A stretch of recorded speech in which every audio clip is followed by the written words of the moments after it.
आता आपण आलेलो आहोत लोपे या गावामध्ये. लोपे गावाच्या बाजूला असलेली आपली एकात्मिक बाल विकास सेवा योजना वाडा अंगणवाडी केंद्र लोपे. या शाळेमध्ये अंगणवाडीचे विद्यार्थी लहान लहान छोटे मुलं असतात. अगदीच अंगणवाडी आणि गावाच्या शेजारी असलेली स्टोन क्रशर ही अगदी 100 मीटरच्या अंतरावरती आहे. आणि त्या स्टोन क्रशरमधून येणारी धूळ ही इथल्या ग्रामस्थांना, शालेय विद्यार्थ्यांना आणि त्यांच्या आरोग्यासाठी धोकादायक व हानिकारक आहे. येथील घरे असले जी लोपे गावामध्ये जी घरं आहेत या घरांमध्ये ब्लास्टिंगमुळे घराला तडे जातात, त्यांचे पत्रे फुटतात. भविष्यात किंवा अचानक त्या ब्लास्टिंगमध्ये त्यांची घरे तुटून त्यांच्यावर सुद्धा पडू शकतात किंवा त्यांची जीवितहानीसुद्धा होऊ शकते आणि हे अचानकरित्या घडू शकते. पण इथं असलेला कोणताही ग्रामपंचायत किंवा शासकीय कर्मचारी याची दखल घेत नाही.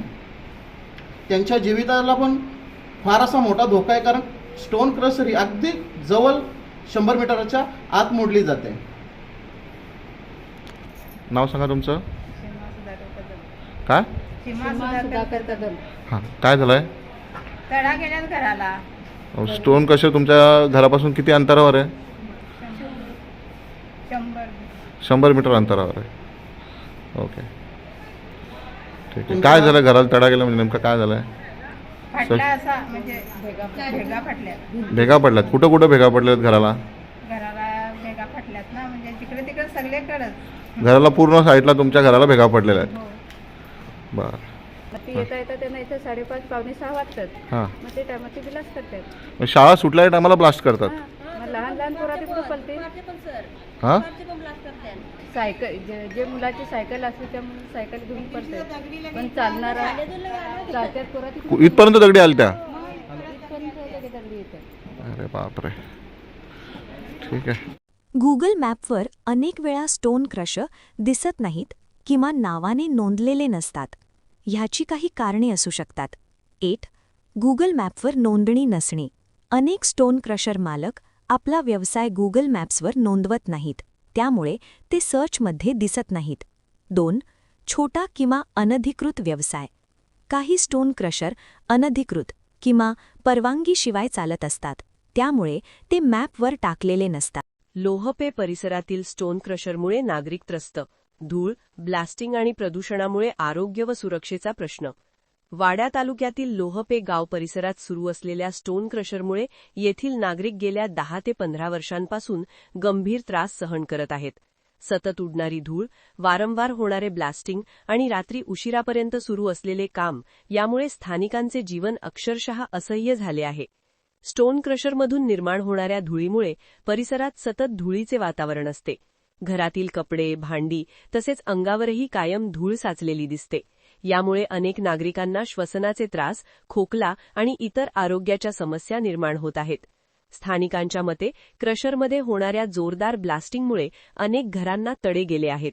विशेष म्हणजे या स्टोन क्रशरपासून अगदी हाकेच्या अंतरावर शाळा आणि अंगणवाडी आहे. ब्लास्टिंगच्या वेळी अनेकदा दगड उडून शाळेच्या परिसरात पडतात. आतापर्यंत मोठी दुर्घटना घडलेली नसली तरी ब्लास्ट झाल्यानंतर शाळा सुटलेली असताना विद्यार्थी जीवाच्या भीतीने इकडे तिकडे पळत असल्याचे चित्र पाहायला मिळते. लोहपे, दाकिवली, चांबळे आणि केळठण या परिसरात मोठ्या प्रमाणावर स्टोन क्रशर सुरू असल्याने या भागातील सर्व नागरिक त्रस्त झाले आहेत. अनेक क्रशर रात्री उशिरापर्यंत सुरू असल्याने नागरिकांना शांत झोप देखील मिळत नाही. या सततच्या ब्लास्टिंगमुळे परिसरातील वन्यजीवांनाही गंभीर परिणाम सहन करावे लागत आहेत. मात्र याकडे वनविभागाचे दुर्लक्ष का होत आहे असा सवाल नागरिक उपस्थित करत आहेत. तसेच ब्लास्टिंगसाठी वापरण्यात येणारी रासायनिक द्रव्ये पावसाच्या पाण्यासोबत वाहून शेतीमध्ये मिसळत आहेत. हेच रसायनयुक्त पाणी जमिनीत मुरून पिण्याच्या तुटून पडले का? भीती नागरिक व्यक्त करत आहेत. तुम्हाला काय त्रास होतो तुमच्या घरात? काय स्टोन क्रशरमुळे? वन्य प्राणी आणि मानवी जीवनावर गंभीर परिणाम होत असल्याचे काय झालं होतं? म्हणणे आहे. स्टोन क्रशर हे जरी पाया कोसळून पडला. जमिनीवर असले तरी त्यामुळे स्थानिक नागरिकांचे कशामुळे कोसळून पडला? अधिकार कोणाला दिला आहे का असा प्रश्न ब्लास्ट होतात विचारत आहेत. आता याचा त्रास काय काय होतो तुम्हाला? याचा तक्रारी करूनही प्रशासनाकडून कोणतीही ठोस कारवाई होत नसल्याने नागरिकांमध्ये तीव्र नाराजी आहे. प्रशासनाने तातडीने या प्रकरणाची दखल घेऊन पर्यावरण, शेती आणि स्थानिक नागरिकांच्या सुरक्षेसाठी योग्य ती कठोर कारवाई करावी अशी मागणी परिसरातील ग्रामस्थांकडून करण्यात येत आहे. नाही इथे काय ग्रामपंचायत कोण प्रशासन लक्ष देत नाही का इकडं?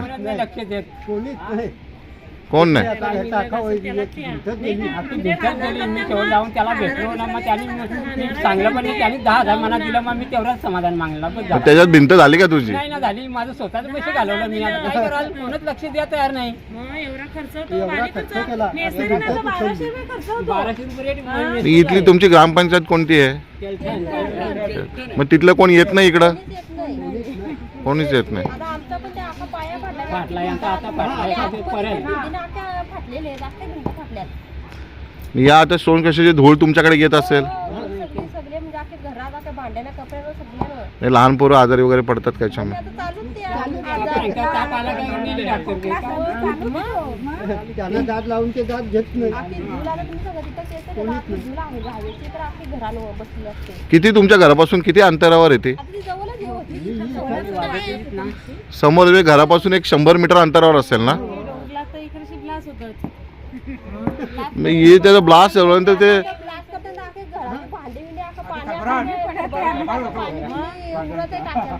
दगडी वगैरे पडतात का इकडे?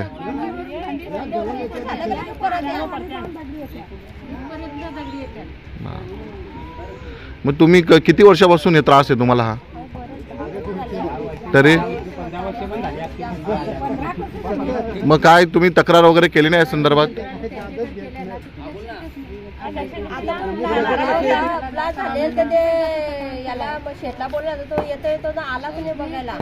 माझा घर बघा आलं त्या बघला, मग ते मला जामच्या 5च बोलत होता. जामच्या मी 10 तरी करून द्या, तेवढं 10 दिलं फक्त बस.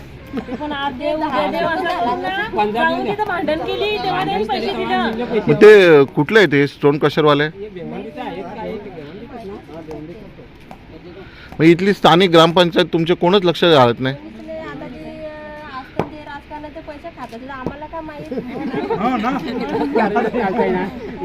काय तुम्ही तरुण पोरं याच्यावर काय बोलत नाही का रे? लक्ष देत नाही का तुम्ही?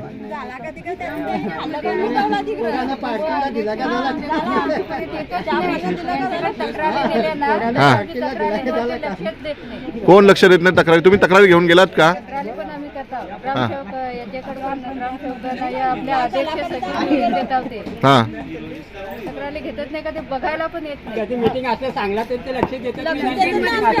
लक्ष देत नाही. त्याही कशासाठी बसायला? खुर्च्यानं बसायला त्यांना आम्ही निवडून देतो. गोरगरीब खुर्च्यानं बसायला. तुम्ही गरिबाची जर तक्रार घेत नसाल मग तुम्हाला खुर्चीत बसून तिचा फायदा काय आहे?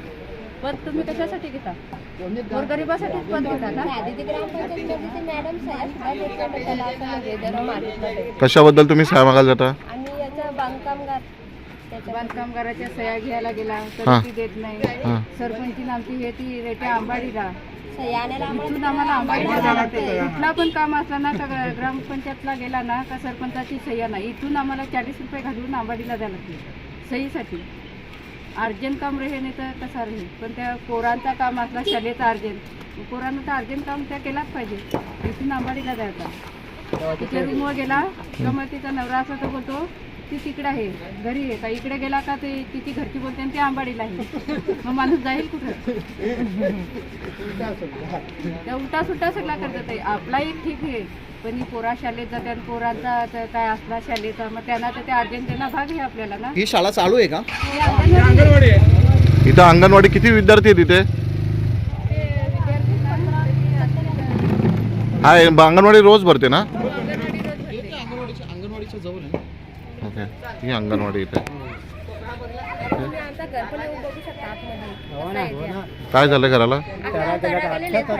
स्वतः शिरमिटाचा माल टाकून ना त्या भरलेले आहेत.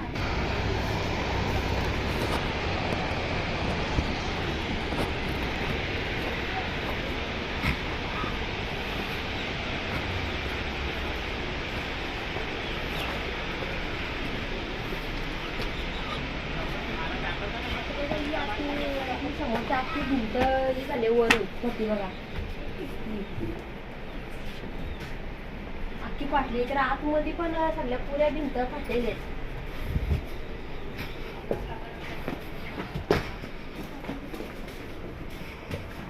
बघा या पण फाटलेले आहेत आणि या बघा इकडे पण आका भरलेले आहेत.